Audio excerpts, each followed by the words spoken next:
Hi, let's talk about mulch, the most exciting thing on the planet.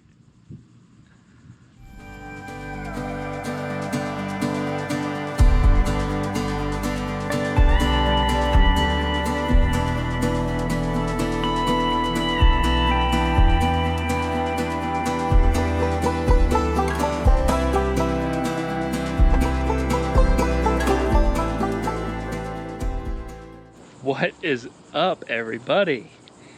So, since I have recently acquired a whole bunch of mulch, today's episode is going to be about mulch.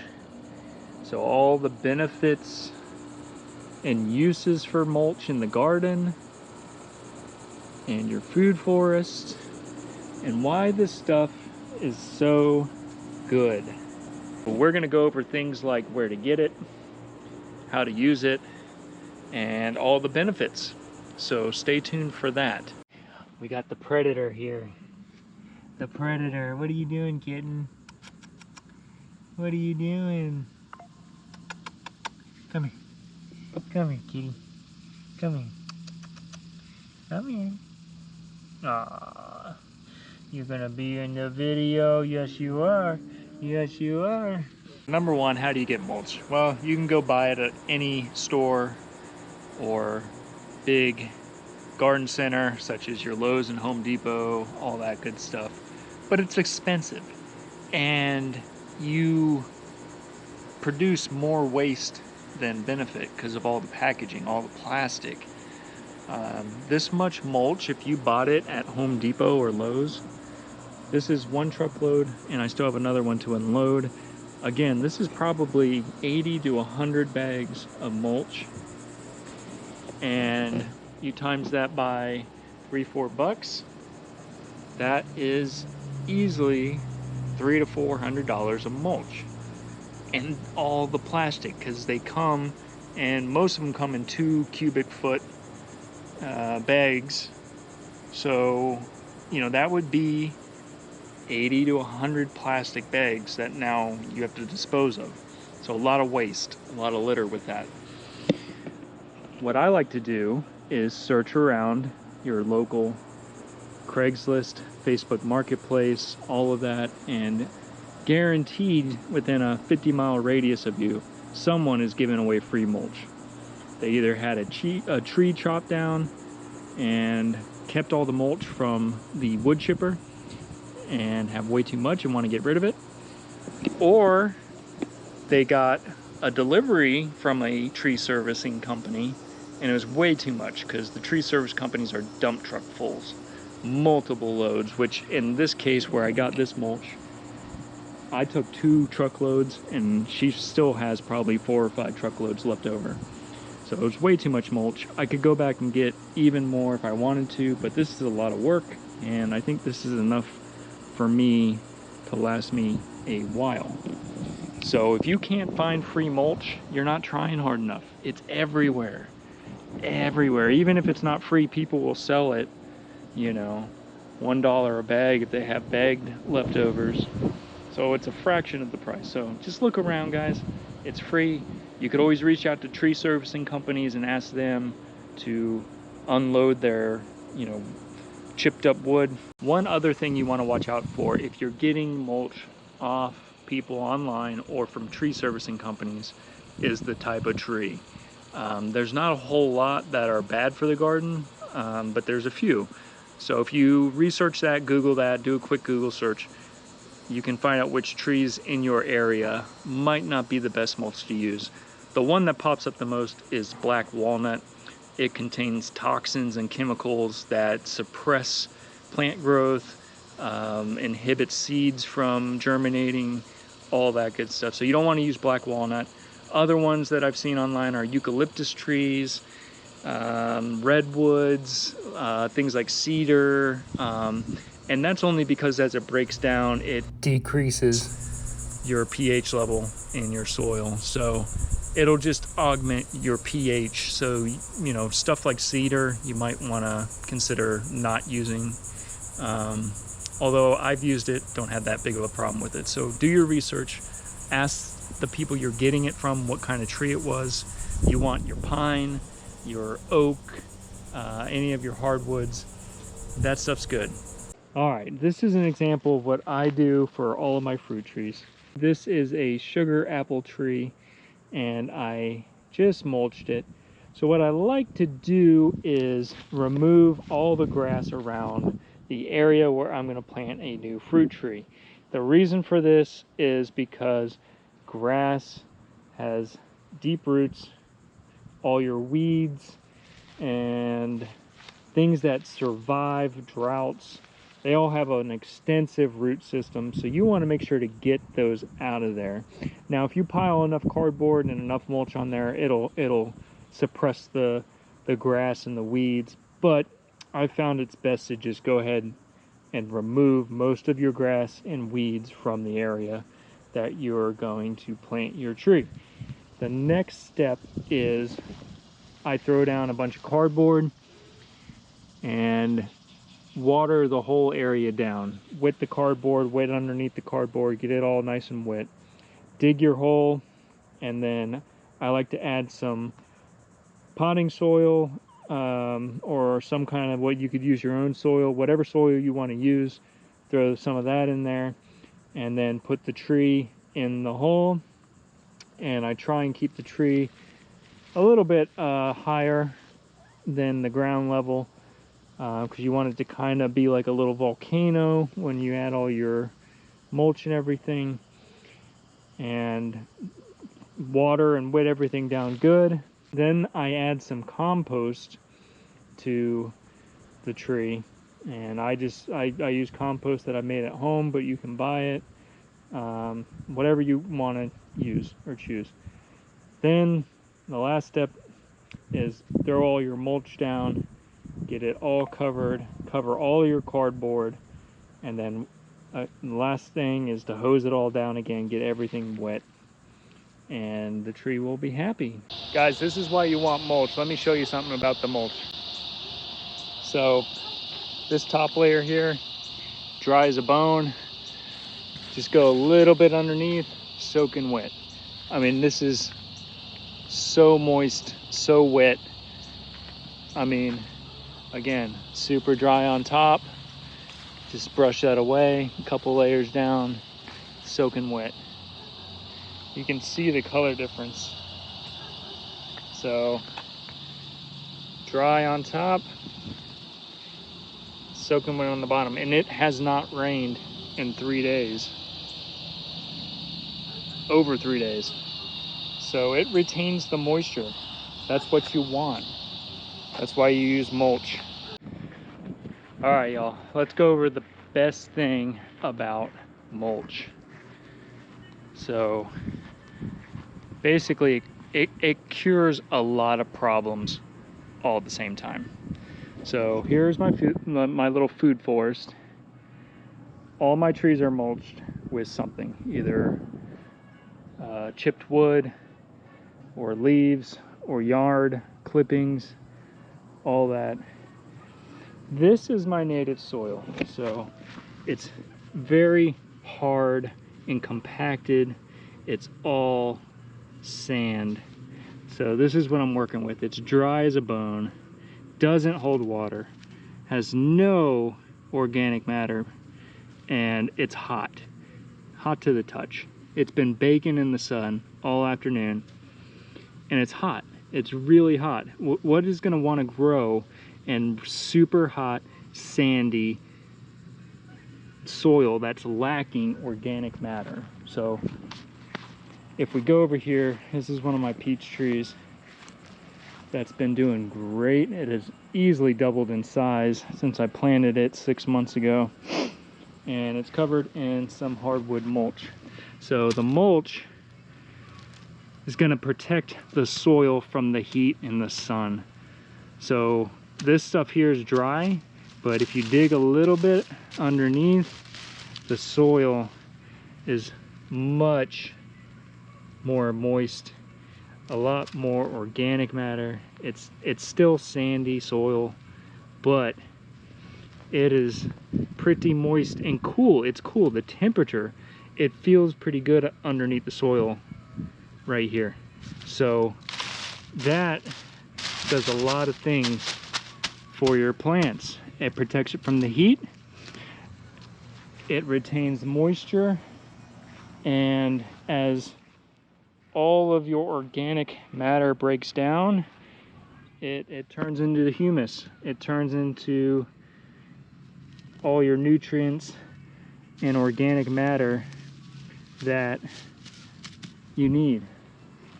This is just yard clippings, and it doesn't help that much, but the temperature of the soil is a lot better. You really want to pile on the mulch because you want to retain that moisture.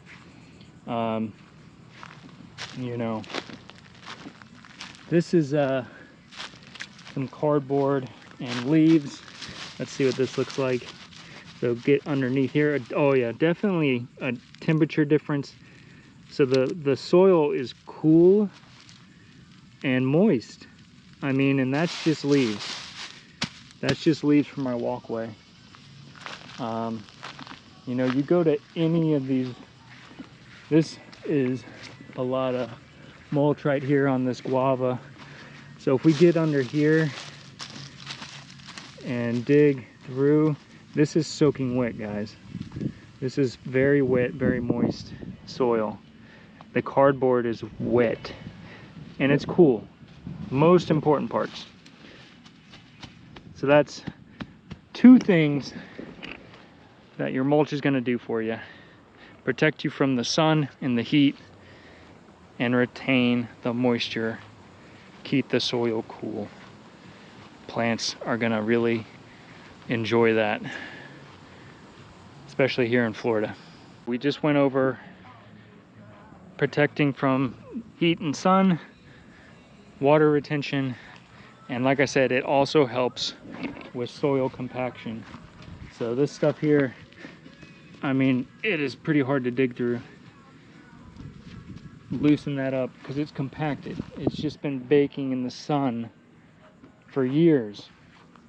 So as all of these wood chips and organic matter break down and turn into food, the microorganisms, the worms, all of those things in there are going to start eating all that organic matter, the humus, the compost, and break it all down, create better soil. The conditions are going to be moist and cool, which they want, and that's an ideal situation for your soil.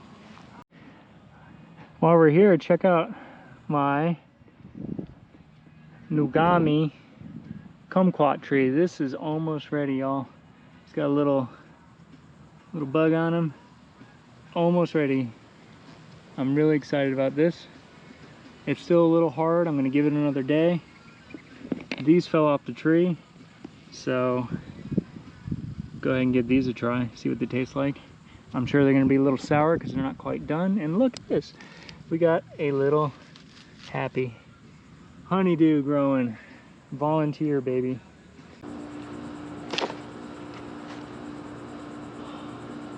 How do I look? Disgusting? Oh, we don't got time for hair and makeup. All right, let's go. All right, so one of the benefits of mulch is weed suppression. So if you got a yard like mine that is pretty much 90% weeds, not a whole lot of grass, and you're sick of mowing it, and you want to improve your soil, you want to retain moisture, you want to build upon the organic matter, because my sand is, well, my dirt is sand, so I need some organic matter. It's my sand is very hydrophobic, does not hold water, gets a lot of sun, bakes in the sun. So what mulching this whole area is going to do is give the soil a break from the heat in the sun. So hopefully some of the microbial bacteria, worms, insects will start living in the soil and breaking all this stuff down and building upon itself. That's the goal. So cardboard helps. to kill the weeds.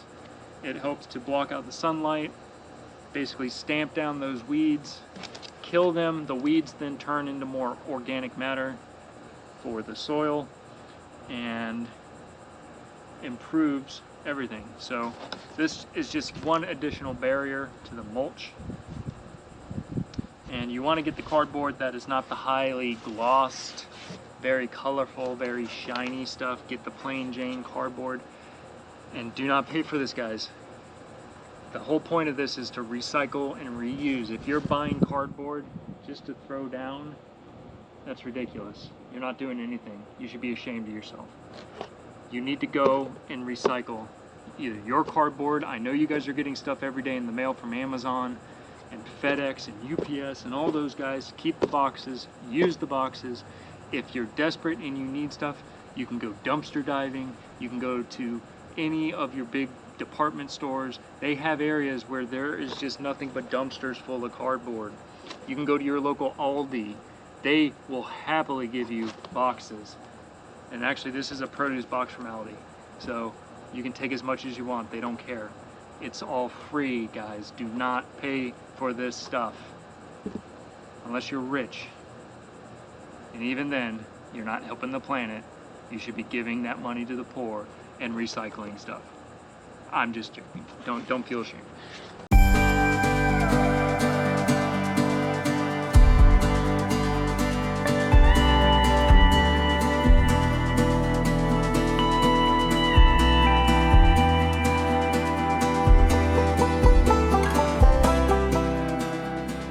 Alright, there we go.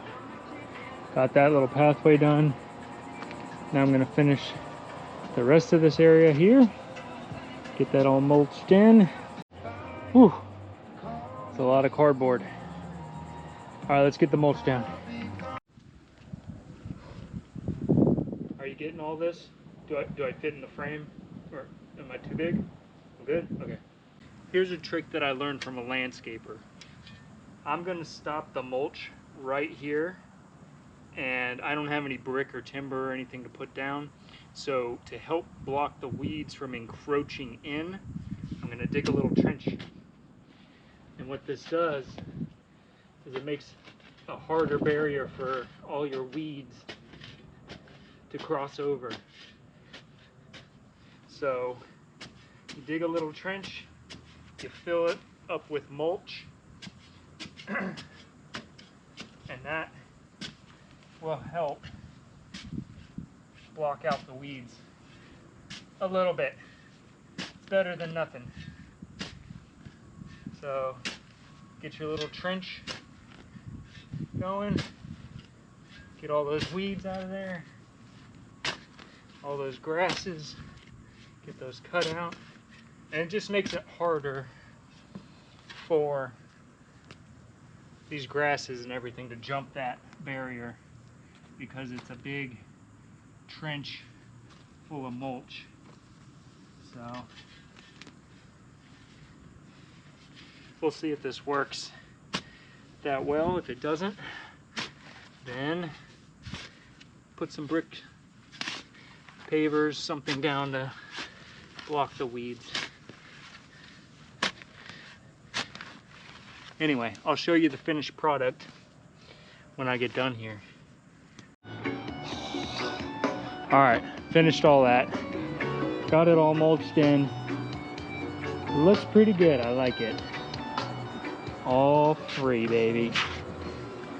Might get some more little stones, do a little walk around here. Looks good, I like it. Oh, it's hot. I'm gonna go over one other thing with you. Your mulch doesn't have to be hardwood, wood chips, or anything like that. You can use wood shavings. This is very fine pine wood shavings. Or you can use something from cover crops, such as alfalfa, hay, wheat, any kind of grasses that are going to contain protein. Protein is very important, guys. This alfalfa contains 16% crude protein. protein is an awesome source of carbon and nitrogen for your gardens. It's light, it breaks down a lot faster than wood chips, it's not going to affect the pH, and it's like a fertilizer almost.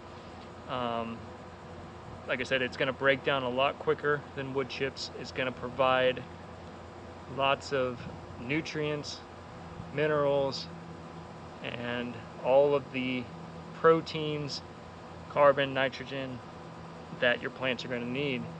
And it's also going to help retain water and protect the soil from the sun. It's just a lighter mix of mulch. So what I'm going to do is put some alfalfa and wood shavings, put them in a bucket, mix them up about 50-50 or so, and put it into this garden bed here, which has watermelons, eggplants, collards, and cucumbers sprouting up. As you can see, this garden bed is not mulched very well. I just threw in some yard clippings and it's still getting a lot of the heat and the sun. So we're gonna stock this up with some of our alfalfa and wood chips. I got my mix of alfalfa and wood shavings, and I'm just gonna mulch this whole bed up. This will make all of my watermelons very happy. This just provides all those nutrients and minerals and things that all the microorganisms and the microbiome of the soil needs. It's going to retain water, and it will break down and feed these plants for a while. But the main thing that I want right now is to cool it down, because it's hot. It's still hot. Still hot in September, early September. But I want these watermelons to survive a little bit, and these collards. I'm gonna do this for all my beds. I got some other beds with lettuce and kale and all of that, more cucumbers, but I'm gonna wait until the sprouts get a little bit bigger before I mulch over them. If you don't want to buy hay or alfalfa or whatever feed cover crop that you want, again, people try and get rid of hay and cover crop material all the time if you're on the lookout. But again, you want to make sure that they don't use any kind of herbicides or pesticides or anything that could hurt your plants. Because sometimes you get hay that's got herbicide and it's just going to kill everything. And that's it. When you're done, give it a good soak with some water. Everything will be happy. All right, y'all. I've had a long day, a lot of physical labor, building some muscles. This is my gym. I don't go to the gym. I got the earth body. Anyways, I'm tired. I'm hot. I'm ready to take a nice cold shower, drink something cool, and hang out, watch some tennis. US Open's going on right now, so that's exciting. Anyway, guys, appreciate it. How about giving me a like, subscribe if you haven't already, and something new, hit that hype button. I don't know what the heck it does, but it's a new feature. You can hype my videos. I don't know what it does for me, but you guys can do it, so why don't you do it? All right, guys, I appreciate it. We'll see you next time. Have a good week. We'll see you very soon. Later.